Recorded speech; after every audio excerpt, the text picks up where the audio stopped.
Mirëmbrëma qytetarë. Unë quhem Arlind Qori dhe jam kryetari i Lëvizjes Bashk. Po ashtu kandidoj për deputet në qarkun e Tiranës. Vendi ynë ka rreth 34-35 vite pluralizëm politik, po deri më sot nuk e kemi dalë të vendosim demokracinë e vërtetë. Nuk mund të ketë demokracit një mend, aty ku korrupsioni bën kërdin, ku shteti është i kapur nga oligarkët dhe krimi organizuar her pas here bën ligjin. Shqipëria e vërtetë është në krizë.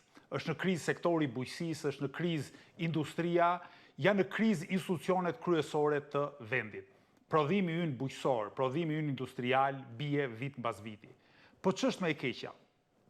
Në Shqipëri, niveli i jetesës është nga më të ultit në Evropë.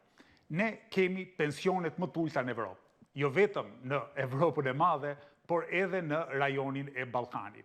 Kemi një shoqëri që vazhdon të jetë e varfër dhe ku shumë kush ëndërron të largohet nga vendi ynë.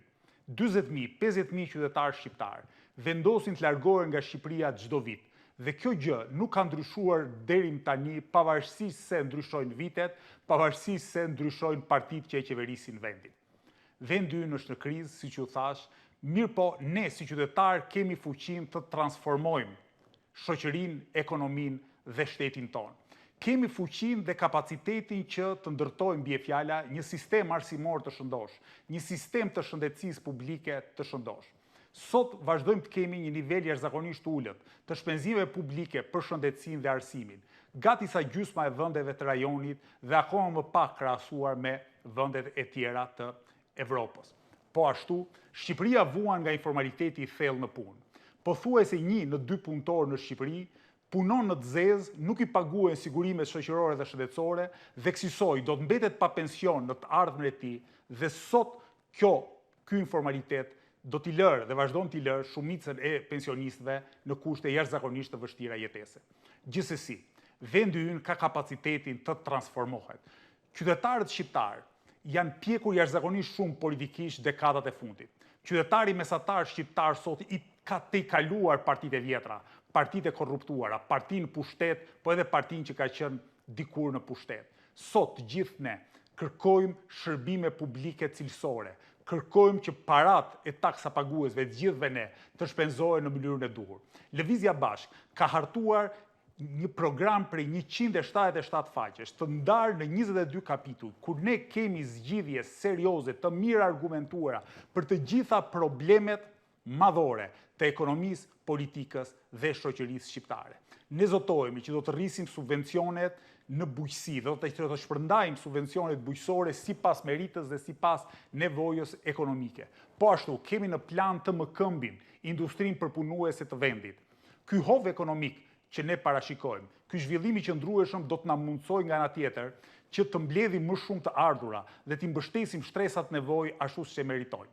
Lëvizja Bashk ka në programin e saj vendosjen e një standardi minimumit jetik prej 21.168 lekësh të reja. Asnjë shërbim social, asnjë ndihmë ekonomike, asnjë pension nuk do të jetë poshtë këtij niveli.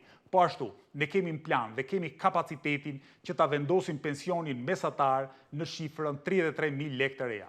Po ashtu, ekonomia shqiptare e mirë organizuar, që mbështet njerëzit e punës, që inkurajon punëtorët të organizohen sindikata, ka kapacitetin që të vendosë një pagë minimale prej 60.000 lekësh të reja, duke u ofruar kësaj nivelit të zhvillimit të vendeve të rajonit dhe sigurisht duke u ofruar vendeve të tjera të Bashkimit Evropian. Po kjo të ndodh, na duhet një politikë e ndershme, na duhet një politikë që është e distancuar dhe i lufton pa kompromis oligarkinë, krimin e organizuar dhe korrupsionin. Na duhet një parti e njerëzve të ndershëm, një lëvizje e njerëzve të punës, e pensionistëve, të rinjve, shtresës mesme profesioniste, e sipërmarrësve të vegjël që nëpërmjet kreativitetit të tyre duan të çajnë, por askush nuk i lë.